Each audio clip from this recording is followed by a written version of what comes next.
Bonjour à tous et à toutes, bienvenue sur la chaîne Prophétique Influence. Dans cette vidéo, je vais aborder un thème d'actualité qui va, j'en suis absolument sûr, faire de plus en plus de bruit dans les prochains mois et même les prochaines semaines. Ce thème, c'est le métaverse. Qu'est-ce que le métaverse? Eh bien, on peut en dire deux choses. Premièrement, monde virtuel, donc réalité virtuelle. Et deuxièmement, que c'est la prochaine étape d'évolution des réseaux sociaux.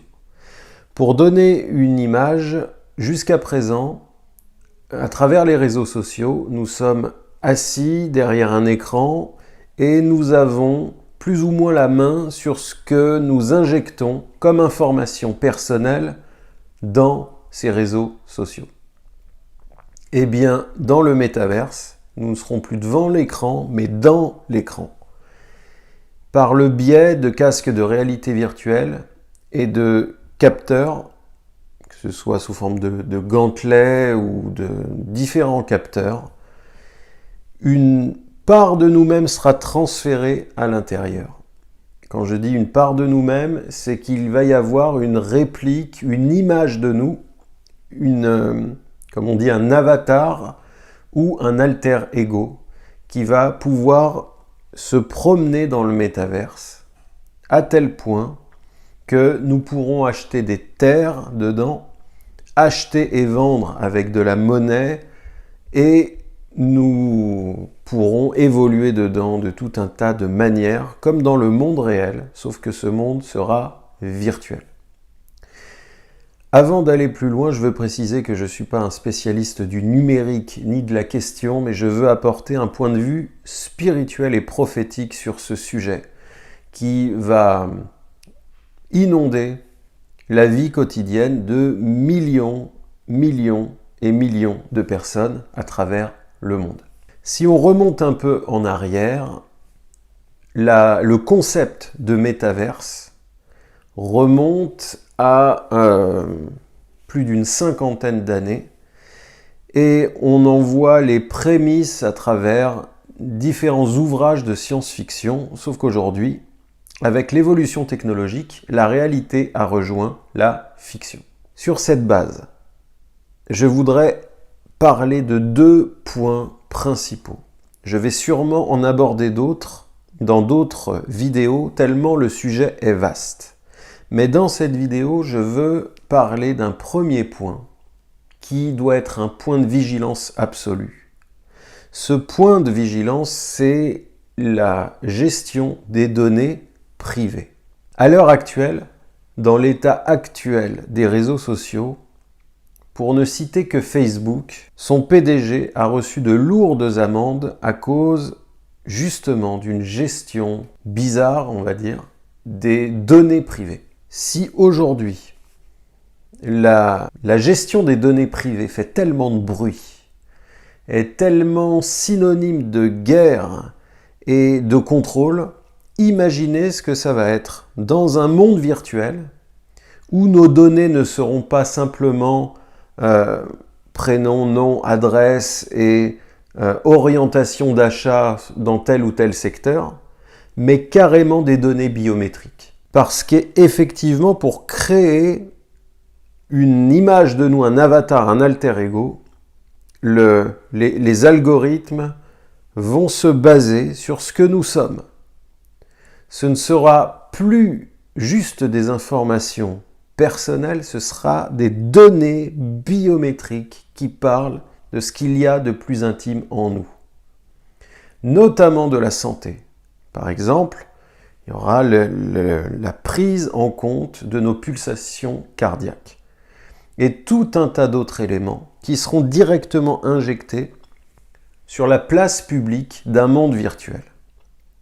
Et c'est là, si aujourd'hui déjà la gestion des données privées est litigieuse, imaginez ce que ce sera dans un monde virtuel où les problèmes juridiques vont se surmultiplier. Et encore une fois, le temps de les régler, le temps d'établir des lois ce sera déjà trop tard. En tant qu'enfant de Dieu et en tant que peuple conduit par l'Esprit du Seigneur, il nous faut voir les choses à l'avance. Le Seigneur ne fait pas de nous la dernière roue du carrosse, il fait de nous l'avant-garde. Il fait de nous un peuple prophétique qui a le regard prophétique, c'est-à-dire le regard capable de voir l'information fondamentale derrière le mur d'information qui nous est présenté.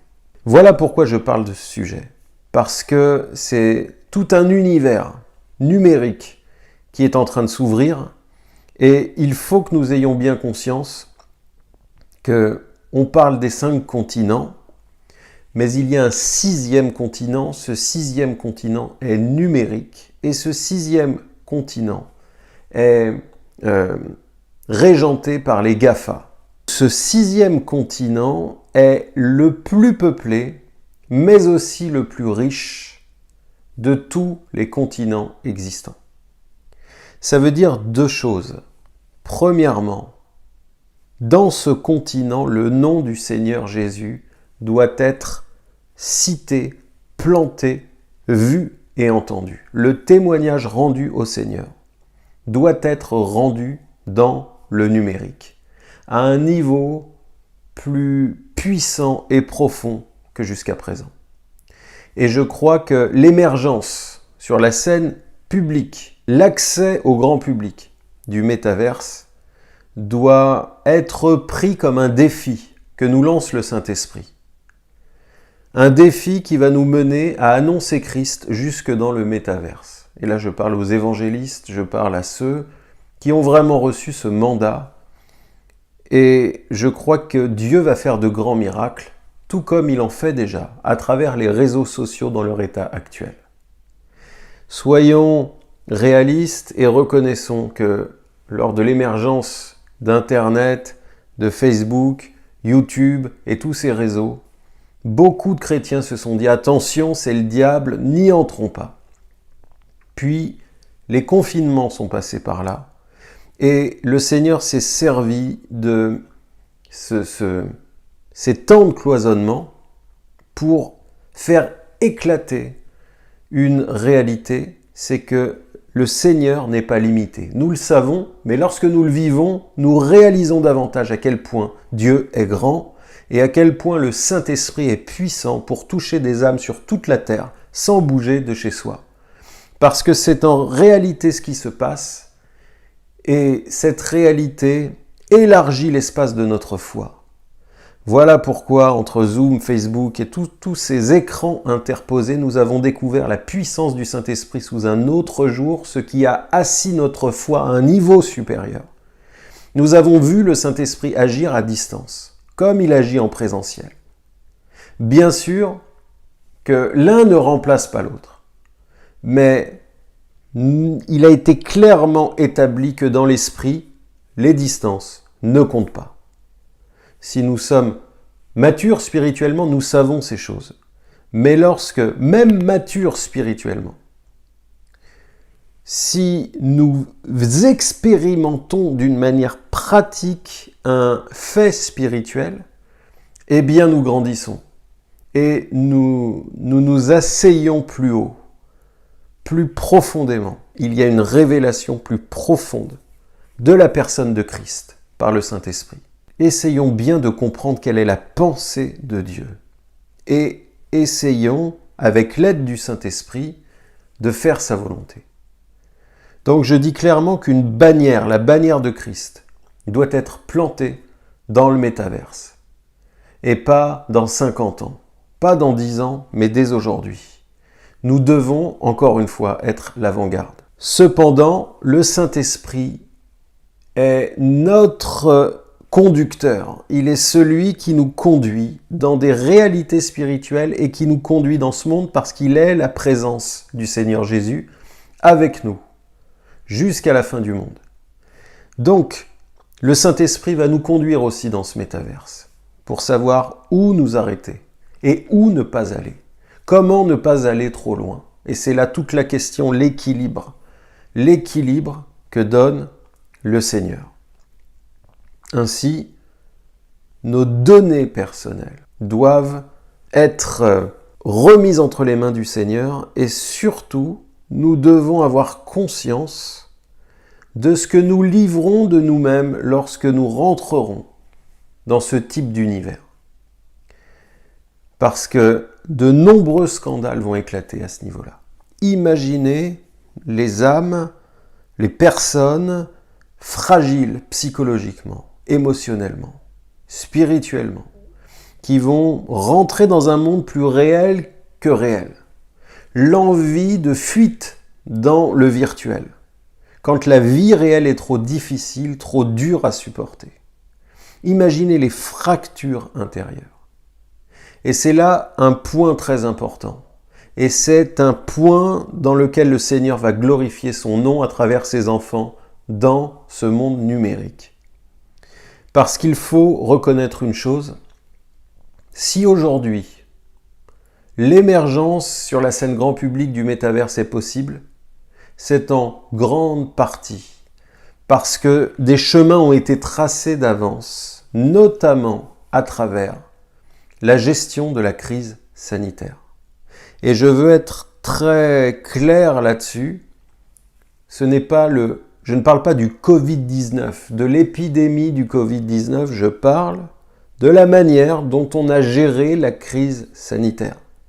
La gestion de la crise sanitaire par le gouvernement mondial. Et j'emploie le terme gouvernement mondial parce que c'est une direction mondiale et globale. 99% des pays sont d'accord pour agir de la même manière, sanitairement parlant. Cette direction mondiale, mondialiste, a opéré les différents confinements. Quelles que soient les bonnes ou les mauvaises raisons, les bons ou les mauvais effets. Ces confinements ont eu pour résultat de séparer l'homme de l'homme, d'opérer ou d'accentuer une fracture intérieure dans l'âme humaine, un isolement.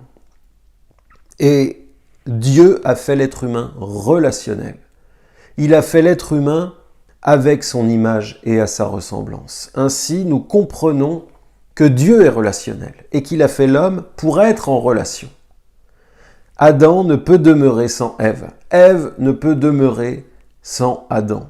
Il y a donc un besoin relationnel inhérent à l'être humain, c'est inscrit dans son ADN et cette inscription va le pousser, lors des moments d'isolement, à fabriquer la présence, à chercher, à creuser la relation. Voilà pourquoi il y a eu l'explosion des réseaux sociaux.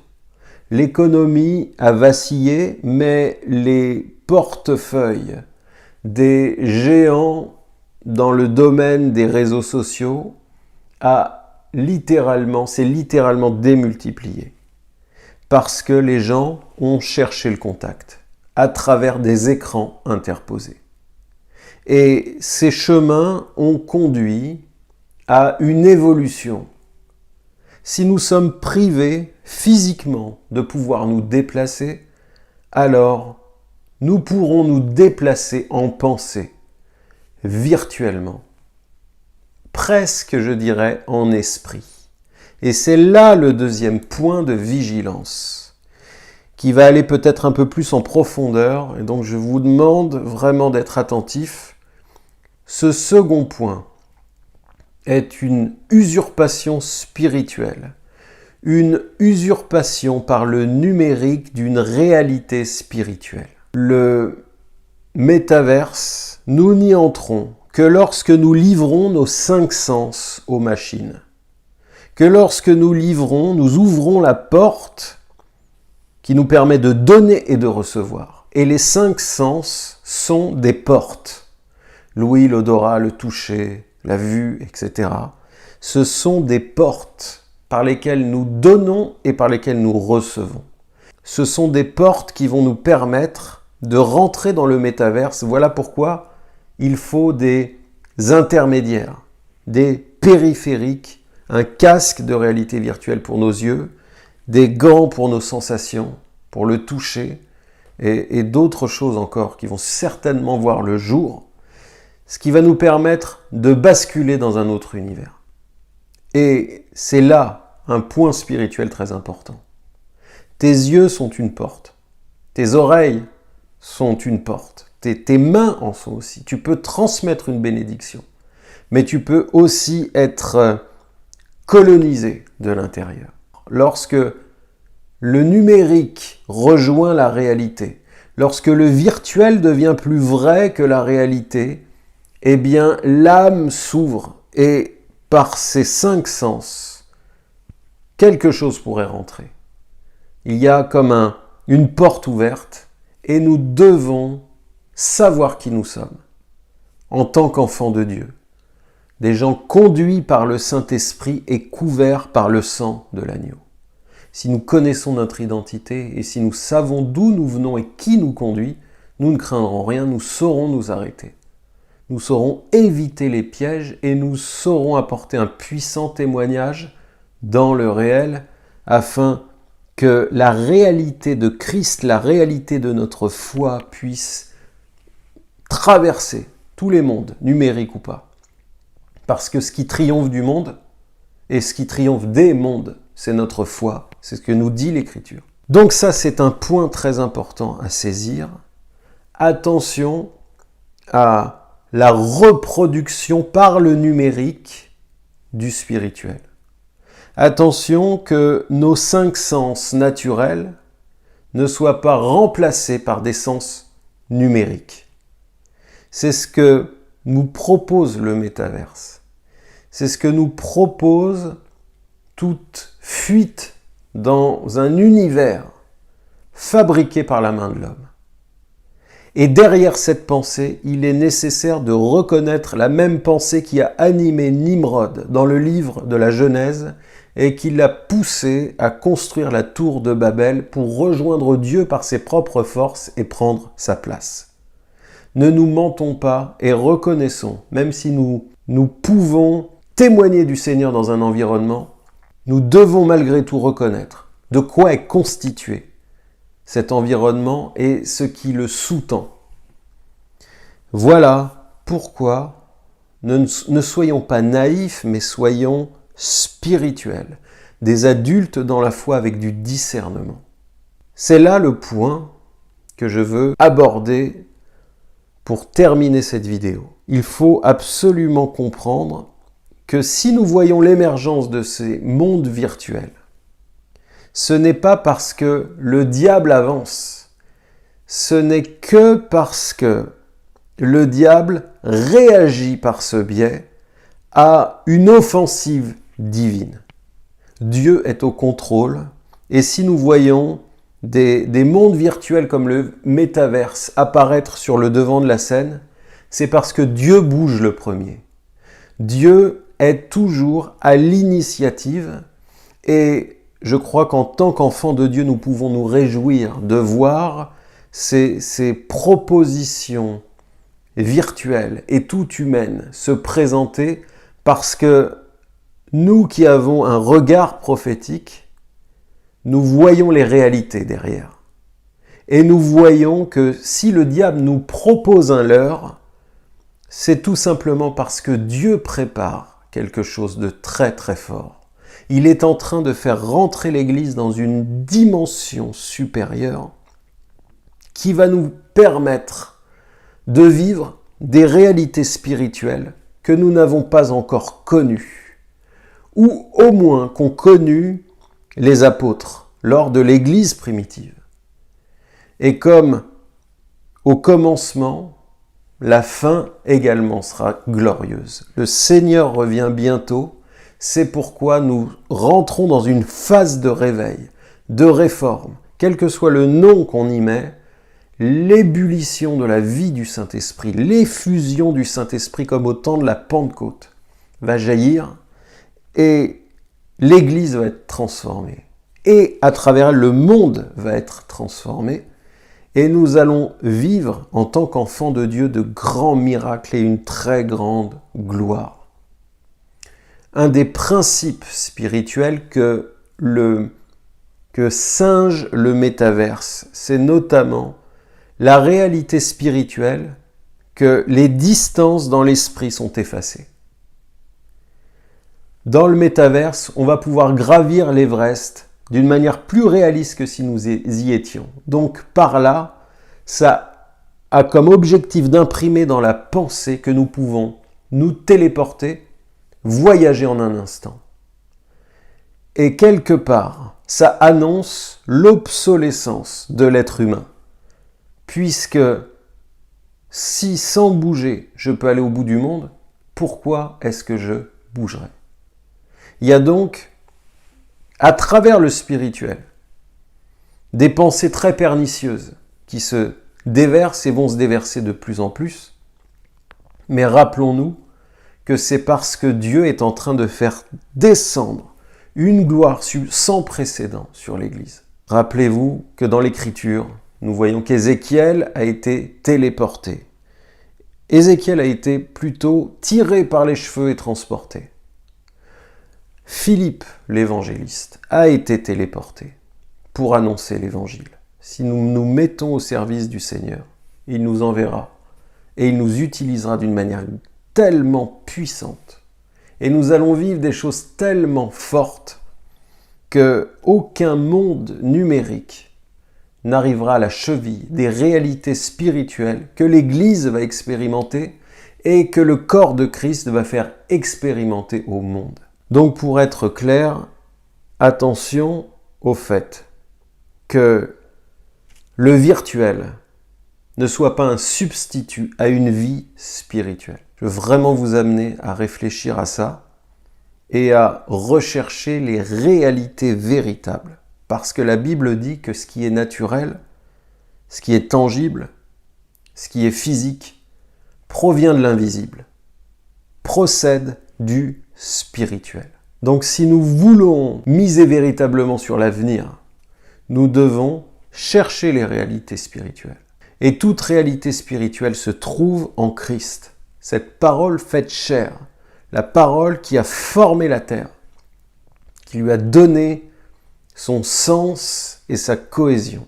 J'aimerais terminer cette vidéo maintenant en priant afin que le Seigneur, le Saint-Esprit, soit pour nous révélation et discernement. Que le souffle de révélation puisse faire tomber toute écaille de nos yeux, toute écaille dans l'esprit, afin que nous puissions voir clair, que nos yeux soient oints d'un collier de vérité, dans le nom puissant de Jésus, et que nous soyons préparés à faire l'œuvre du Seigneur, ni par force, ni par puissance, mais par son esprit. Si cette vidéo vous a parlé, n'hésitez pas à la partager à un maximum de personnes. Je vous invite à vous abonner et que Dieu vous bénisse.